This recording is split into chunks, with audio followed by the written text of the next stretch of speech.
From styling icons on the red carpet to redefining beauty with a signature approach, Arsen Gurgov's artistry has shaped the way we see hair and ourselves.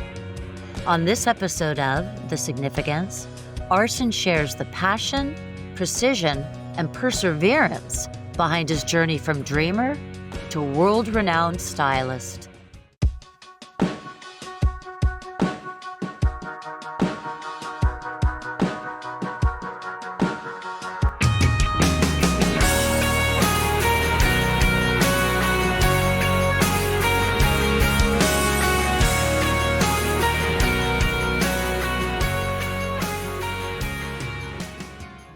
Don't forget to like, subscribe, and hit the notification bell.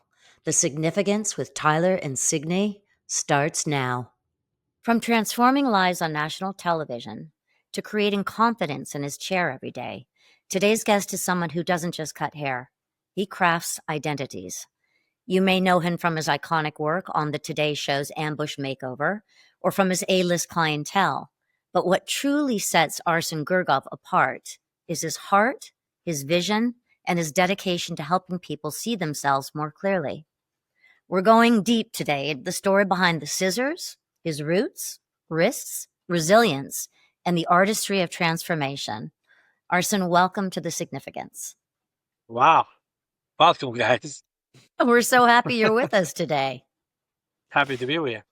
What's the first memory that you have of working with hair? Was there a moment that you knew this is what you were meant to do? You know, I have few members of my family do hair. So I've seen my aunt when I was a kid doing my mom's hair. My cousin did my hair. So I'm like, and that was when I was like 10, 11 years old. So and that was back home too. And when we came here in 1995, I was 15 years old.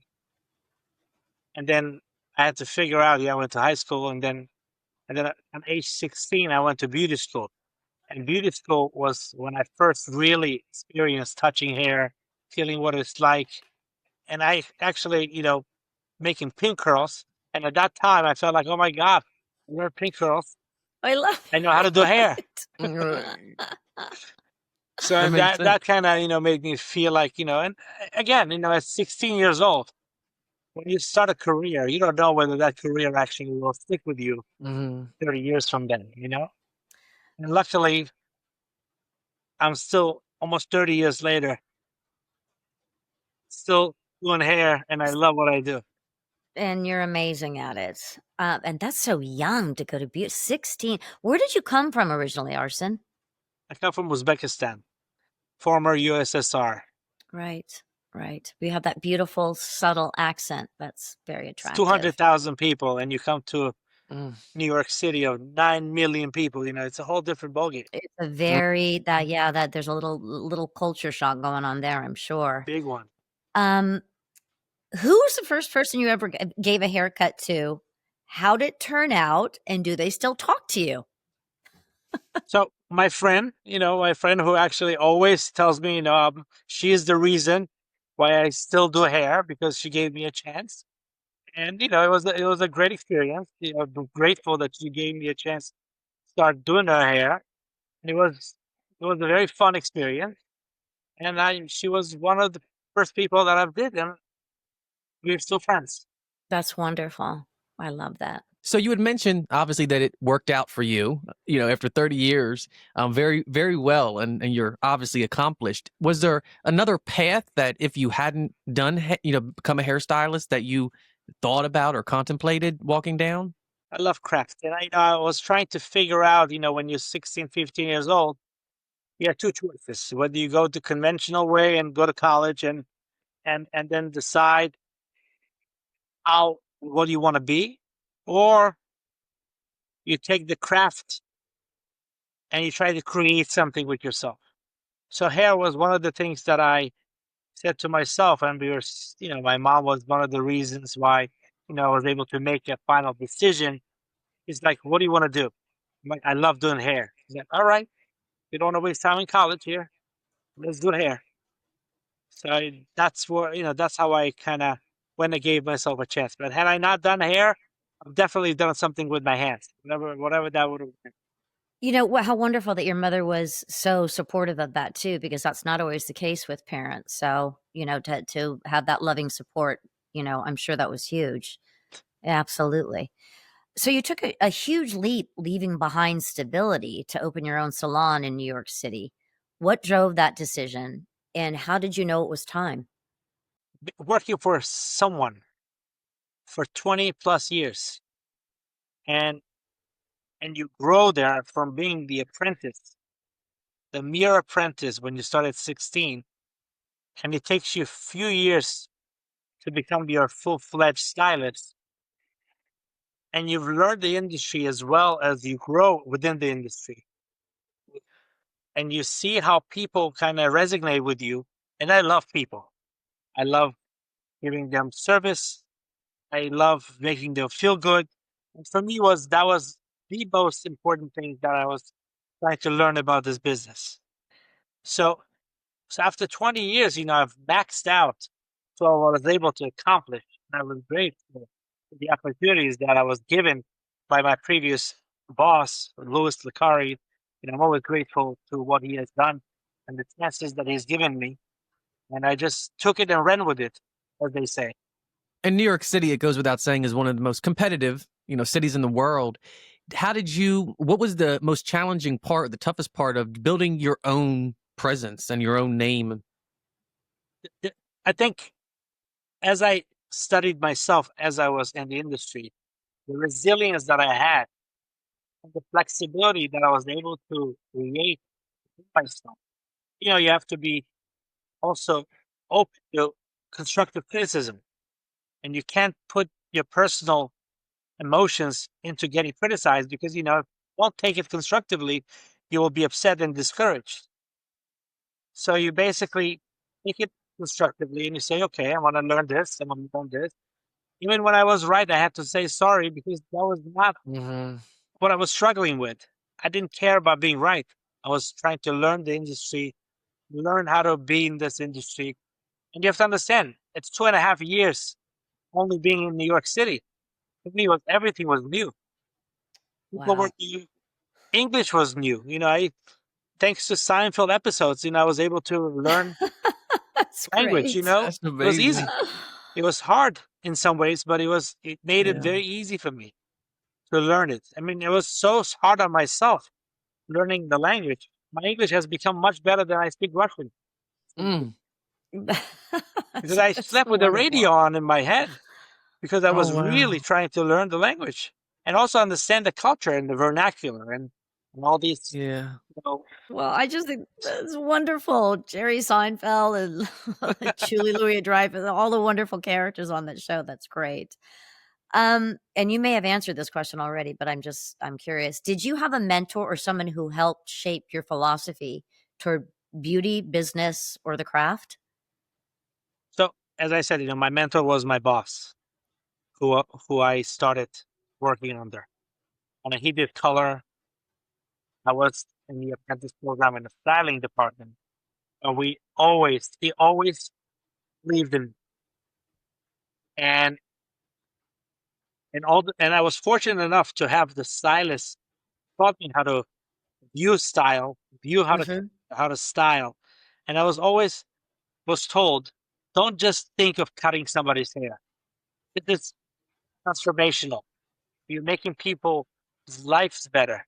When a woman sits in your chair, you want to make sure that they feel not only good about how the haircut is, but also feel good about themselves.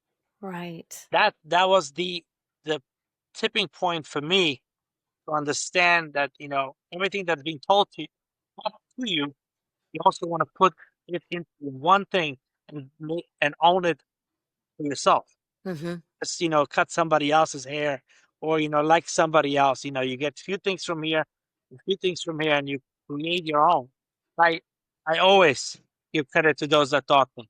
That was just like a sponge, everything. I was looking at every detail that I was trying to see, to capture, even though sometimes, when people work, they don't really exact details and stuff. But you have to, the questions that you have to ask, because the answer It's only as good as your question. That's very true. That's a very valid point. Was there a defining moment where you felt like you had the confidence to step out onto your own? As you grow up, you don't know how resilient you are. Mm-hmm. I never have been discouraged by being criticized. And along the way, when you study, when you learn things to become across challenging people, you can get discouraged. I was not really discouraged. I took it as a lesson. I stepped Wow. forward with it. So to me, it taught me how to become more resilient. There were times when I had to go to the bathroom, wash my face. I'm a human being, right? But for the most part, I never looked back and say, you know what, this is not for me. This should not be me. That was not it. I looked. I said, you know what, I have to see the light at the end of the tunnel. That's all I was. That's all I was concentrating on. Was there a point in your journey when it all clicked and you thought, I've made it? I think there were 2 episodes in my life when I could say that I've made it. When people were fighting to get an appointment with me, Is that it? and I when I know that. and when I moved on my own, and one night when I closed my salon and I looked at the salon, it looked beautiful, had like exit lights on, when I turn out the lights, it's like, you know what, this is mine. This is Aw. That on must Park have been Avenue. that must have been an amazing feeling. Like, It was a great feeling. It wow. was a sense of Yeah. it was again, this industry is such an industry, as I always say, sure, if you don't move forward, you drown. It's like being in the water. You have to learn how to swim. You've had a reputation for amazing transformations. Was there ever a time where something didn't go as planned? And how did you recover from that? I always say it always works out. Most of the time, when we did the makeover, color took the most time. I only have 10 minutes. And I got producers 5 minutes, 4 minutes, 3 minutes. Come on, we gotta go. We gotta go. I didn't have time to think. More was like, I had 2 questions. Would you want to be able to pull your hair back or not? And that gave me the room to know how much I can cut and how much I should not cut. Because these are the 2 important questions when you make somebody over and you give them a new look. You want to make sure that the look that you impose makes them also convenient for them. You don't want them to go home and say, "Oh my God, what am I going to do with this?" Right. You Wow. want to be you want them to also feel good about themselves. And my mantra is always, you always want to make somebody their best. You don't make them look like somebody else, even though they're judged by looking at some celebrity's hair or magazine. We still want to make sure that you want to make them look their best, and that was the key. How many countless women came in and asked you for the Jennifer Aniston haircut? I'm sure you went through that period. There was Meg Ryan, Jennifer Aniston's haircut, every haircut. And I always tell them, you got to understand, everyone that takes a picture of these people, 5 seconds before that picture is taken, somebody's holding their hair a certain way. Exactly. It's being brushed through. It's being prepped. It's Somebody's being always smoothed there. constantly. So you want to make sure that when you're left in your own devices, you are as happy as you leave a chair. Right. That's the most important thing. Otherwise, any hairstylist can get away by making you look good for that 5 minutes. I'm not coming home with you and following you around. He's busy. Exactly. When you want to make sure that when you give somebody this new look or the haircut, you want them to also be able to do it themselves. Did you ever get to a point or come close to giving up? And what got you through the hard days? The resilience that I was able to build and the culture that I come from, I wasn't raised to give up. I was raised to be flexible and resilient, but never give up. And I think it's important because had I given up and I had the personality of giving up, I wouldn't be doing this for 30 years. Words to live by. Okay, for everyone. Resilience and flexibility, what keeps you keep going. If you always think that something could always be better, you'll always be miserable. What defines happiness? Well, some people would say success, what their paycheck is. Other people would say that I have healthy children and that I have a beautiful garden, or I have such incredible, loving, supportive friends. There's a, what is happiness? There's a lot of, I think, facets to happiness. So You've styled Emmy Rossum's hair for over 17 years and worked with icons like Hoda Kotb and Julianne Moore. Obviously, most clients that leave your salon, you want them to be the best version of themselves. When you started having clientele at this level, was there any added pressure because you knew they would be photographed constantly or be seen? They happen to be nicer than people think they are, because I don't look at them, oh my God, it's superstar. Because what happens is, we're used to people treating them like superstars and, oh my God, being timid about even speaking to them or even looking at them. To me, they're regular people. They do what they do best in their career, and I do what I do best in my career. My mantra is I never say no to clients, and that's my maybe downfall. But I cannot say no. When they want to see me, I say, are you a little flexible waiting? Sure, I'm happy to make it work because you can't rush people, but you also give them. You want to be sure that they want you. It's like when the funniest thing was when I watched the movie Zoha. I love that movie. Two ladies in a taxi, and basically telling the driver to hurry up. I have a hair appointment. The guy's like, "Who's this hairdresser?" Adam Sandler is hilarious in that movie. So these were there's some of that is true. Ladies really get their hair very seriously and their appointments very serious, and really accommodate. They don't want to hear no. They'd rather wait for you. But the last thing you want to say is no. Obviously, your work speaks for itself, but it helps that you're not an asshole. The human side in me, and I think in everybody, speaks much louder their talent. Because the human side, what draws you in. Mm-hmm. What makes them come back is your talent. Well, being a hairstylist in New York, I mean, it's clearly a very unique experience. What does it mean to you, New York City, creatively? New York is the most inspirational place in the world. You can be walking down Madison Avenue. You can be inspired by ladies looking the way they do. And in New York, once you make it in New York, I think you can make it anywhere in the world. New York is a melting pot of just such diverse cultures, and you see every sort of fashion and style and hair and just walking around New York, I get giddy. I've never gotten tired of places that I've walked 100 times. I especially never get tired of going into Grand Central Station. That's just my favorite building in New York City. It's so beautiful, but it's so diverse. That's what makes New York special. It really is. It's you and you try and explain it to somebody and you can't until they actually experience it one-on-one. You've obviously seen or done rather so many transformations. Was there anyone, or probably more than one, that the impact went beyond the hair and what it did for that person? Oh yeah, I remember when we did. There were some segments we did called like Ambush on the Road. We would like Cincinnati, like Ashburn, Virginia. We would go to places where these ladies did not have the opportunity to be able to come to New York.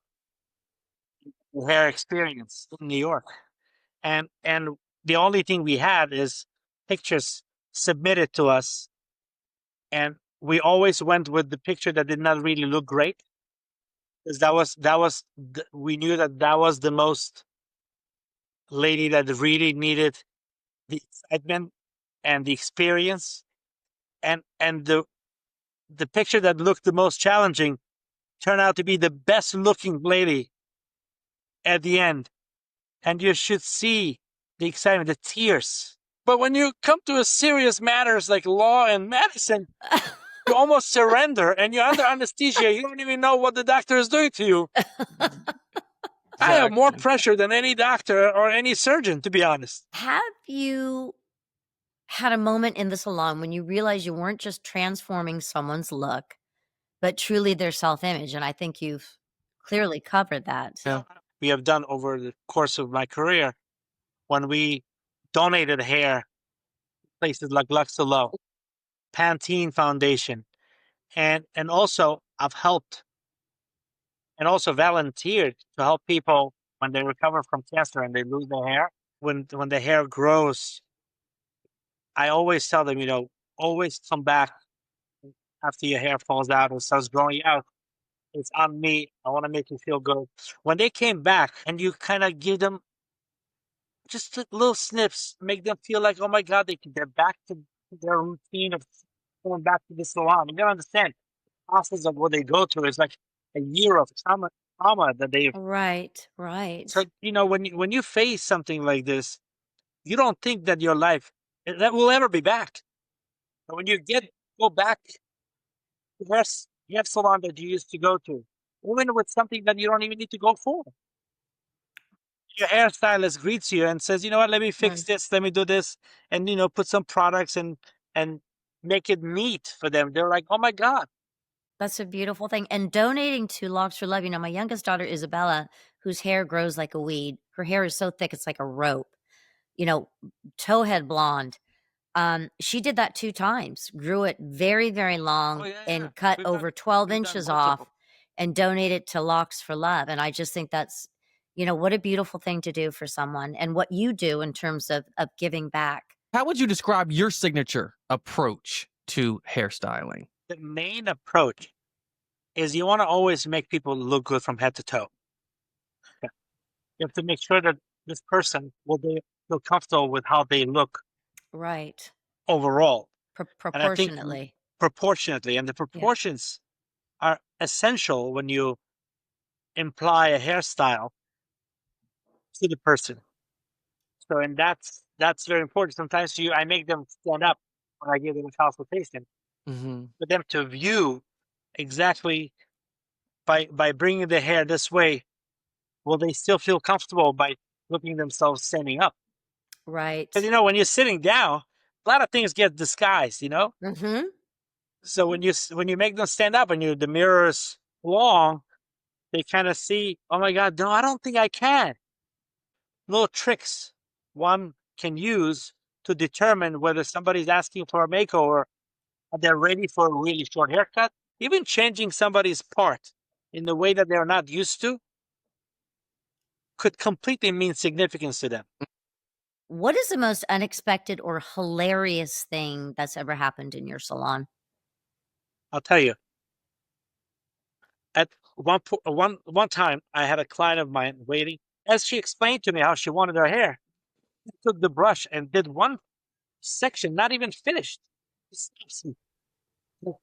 This is exactly how I don't want it to be because you made me wait for 15 minutes and now you don't even know how to do my hair. So I said, if you're gonna stop me a few more times, you will never be on time. Finish. So I finished her hair, and since then she's been a weekly standing appointment for Wow. 25 years. Of 25. course. Wow. I love it. So I love it. when we recap sometimes, we crack up. She's like, I know. Oh, that's wonderful. That's pivotal. You said you study faces like architecture. How does that translate to the styles that you create? The hair cuts in hair industry is like editing, right? When you do videos, right? You could have a bad video. Yep. If you are a good editor, you'll make a purpose out of that video. And that's what hairstyling is. You have to make a purpose out of the look that you're trying to create. Even the ones that say they don't look good, internally they like something about themselves.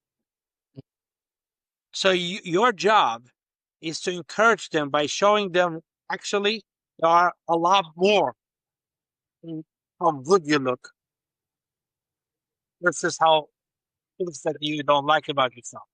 That's why when you raise a layer up to here, or you sometimes when somebody's heavier, you want to create something that doesn't expose certain features, which would make them feel, oh my God, thank God you didn't cut this because that makes me feel good.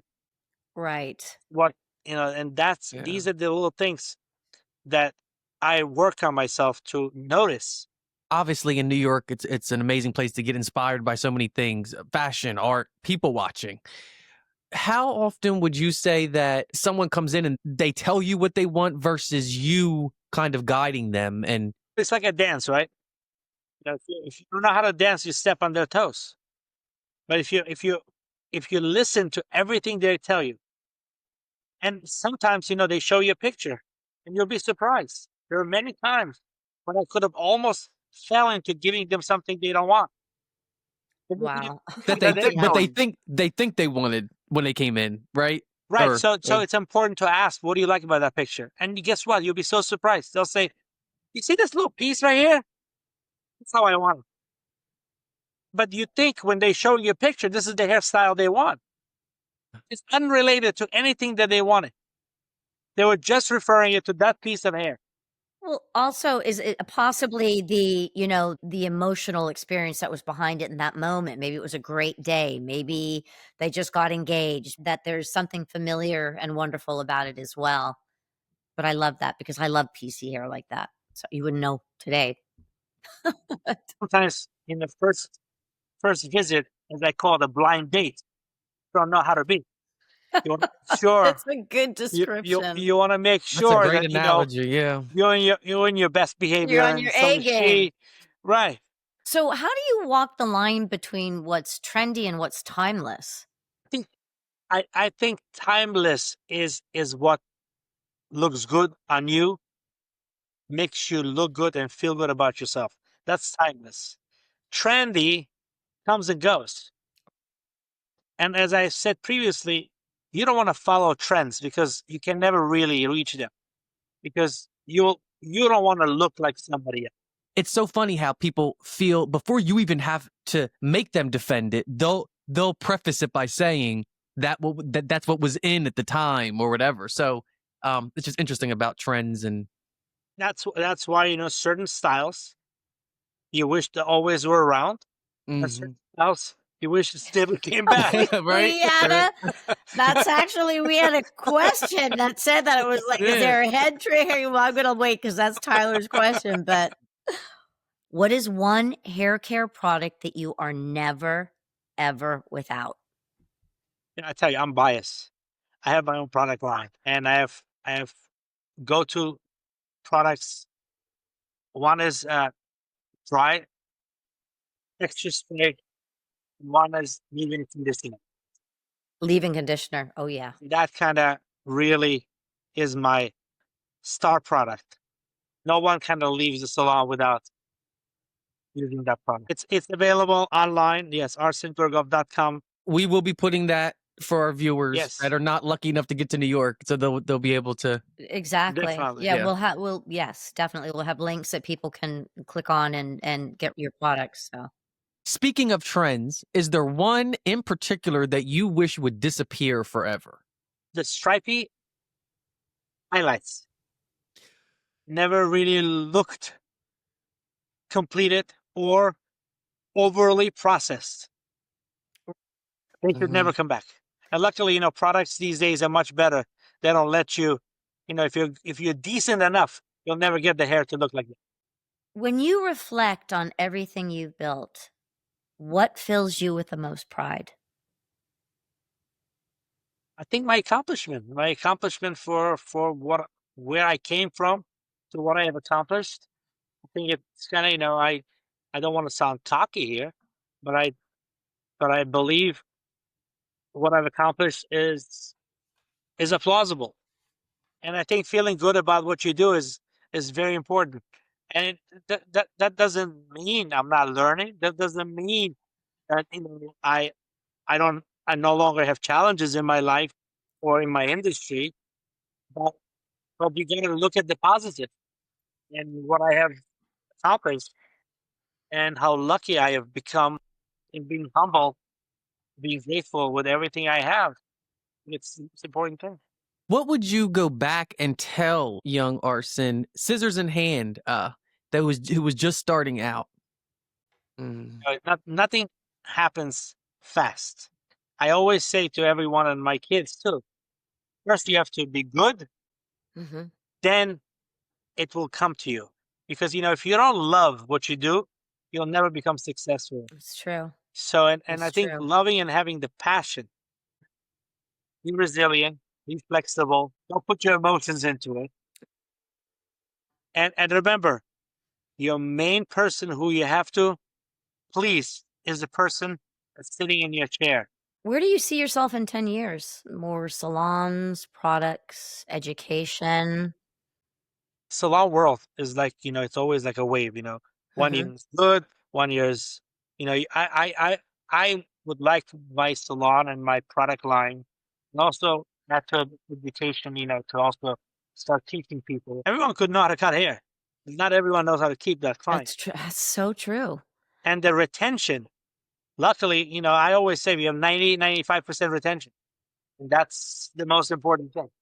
It's hard to give advice to other people because what works for you works for you. And I think that a lot of your success has been who you are, and that can't be replicated and it can't be taught. Every person has to find their own way. You're Mhm. going to keep the door closed by saying, oh, it's 7 o'clock, I gotta go. Ri Mhm. Right. I And don't, there are I don't start my day until 12, before 12 noon. right. You can't expect to be successful. Well, there's a discipline that goes along that as well, and I think that because of the philosophies that you have, I think you'd be incredible at teaching because you have a very charismatic energy about you, and it's engaging, and what's the greatest thing about going and learning something, getting into a class and learning something is the engagement with whoever it is that's teaching you and their enthusiasm about it, so So you have to encourage people enough to also want to do it. Sometimes, exactly. you could be this natty professor and they don't want to be in your class. Exactly. Exactly. True. How do you hope to inspire the next generation of stylists? I think the inspiration is more comes from love to what they do. I think the first thing they have to determine, do they love the industry? Mm. When you love the industry, it's like any relationship, right? When you love the person, then you deal with their challenges. If you don't love it, you're gonna find every reason not to be with them. It's the same thing with the industry. You have to first determine, and I think the encouraging part would be, how much do you want this? Well, every industry, most every industry, there's always exceptions, but most industries there are peaks and valleys. So when you're in the valley, do you love it as much as when you're at the peak? And do you have that's where that word resilience comes in so beautifully. Do you have the resilience to work through that valley and get back up to the next peak? Sometimes people do not know themselves. Sometimes challenges what expose people, and sometimes it's okay. Well, Arsen, there's so many sage pieces of advice that you've given our listeners and our viewers. This is what I love about the guests that we have. They come in and they think that it's going to be a conversation about their specific field or their contribution, and then they're going to walk away with a lot more than they anticipated. So I thank you so much. But we have reached the significant seven. So Arsen, are you ready for the significant seven? Let's do it. If you had to choose one word that holds the most significance in your life, whether it defines you, guides you, or challenges you, what would it be and why? I think what defines me is being resilient. I think that's what defines me. Um, I think that says a lot about who I am, and I never look back and say this is not for me. There's always ways to make it work, and if you're flexible enough in your life, you can make everything work. Well, that's the word that came to mind for me regarding you is resilience and flexible. What is the most significant piece of advice you have ever received? Never look back. Always look forward. What is the most significant risk you've ever taken? I think the main risk I took when I opened my own salon. You never, you never know. When you build a career, build this clientele in somebody else's salon, you don't know whether they're going to come with you or not. How much, how many people how much of clientele that you have will follow you is the biggest risk. What is the most significant life lesson that you've ever learned? Life lesson: staying humble. Staying humble and be grateful with everything you have. What significant moment in your life changed how you see the world? Looking back and the challenges and things that you wish you had will only make you not happy, because that's not important. What's important is, as I say, the net is important. The gross is not important. Luckily, I have a 19 years old who actually resonates with me much better these days than it has been 5 years ago. When sometimes, when I tell him, but at 14, you didn't want to do this. He goes, "Hey, what did I know at 14?" I said, you know what, though, you were very passionate about when you were arguing with me then. Exactly. Just like Right. when I tell you not to do something now at 19, you tell me, oh, I Yeah. don't know any better, right? So at 25, I'll tell you, at 19, you didn't want to do this. You'll tell me, oh, what did I know at 19? It's so Exactly. true. Exactly. Oh, raising children, that in itself is an adventure into Wonderland. Yep. What significant relationship has shaped you the most? I think my wife, it's, and she could be, the person to my relationship with my mother, the relationship with my wife. They have shaped me into a good man. What is the most significant truth you've come to understand about yourself? I guess I'm much stronger than I thought I was. I feel the need to share this with the audience that the first time I went to get my hair, I have my hair pulled back today because it's a bazillion degrees and we're It's a working on a slick new look. it is a sleek look. The new air conditioning unit has not been installed yet, and my office / room is like a sauna. So it's gonna stay off my face and shoulders. But Did the you first consider? time Did you I don't mean to interrupt you. Did you consider that of all the guests we have, this is when you do your sleek I look? know, I know. Well, especially with the It's a story I'm about to tell, because it's a okay, style. so the first time I went in to get my hair cut by Arsen, first of all, it was like watching poetry in motion. The way he uses his scissors and just is like laser beam focused on what he's doing and just watching his process. It's like watching a really good sushi chef or a really good chef, create. And I left the salon. I got on an elevator. I didn't go down 2 floors, and I got a tap on the shoulder, and I turned around. This woman said, "Where do you get your hair cut? Who cuts your hair?" That is just like the most amazing. Now, every time I would go to get my hair cut by Arsen, the same thing would happen, either on the street, in a store, getting a coffee, on an elevator. I would get stopped and somebody would ask. I gave Arsen's name to so many people. He really is an absolute artist, and it is like watching poetry in motion. You are incredible, and you are all the things that you talked about. You are so engaging and so kind, and people feel so welcome and warm. It's not like walking into a very cold environment and you feel like, I'm afraid to say anything. Do I need to raise my hand to ask a question? You're engaging and wonderful. So which is why we wanted you, for many reasons, to be on the podcast so much, because you're just fabulous. Yeah. So Thank you. and a Thank you. wonderful parent as well. I'm blushing. So Yeah. Well, Arsen, it was a pleasure. Thank you so much for taking the time. I think our audience is going to find a lot of sage advice, wisdom, and it has been a pleasure. So thank you so much for joining us on The Significance. Thank you. Thank you thank so you, much. Arsen. Thank you for having me.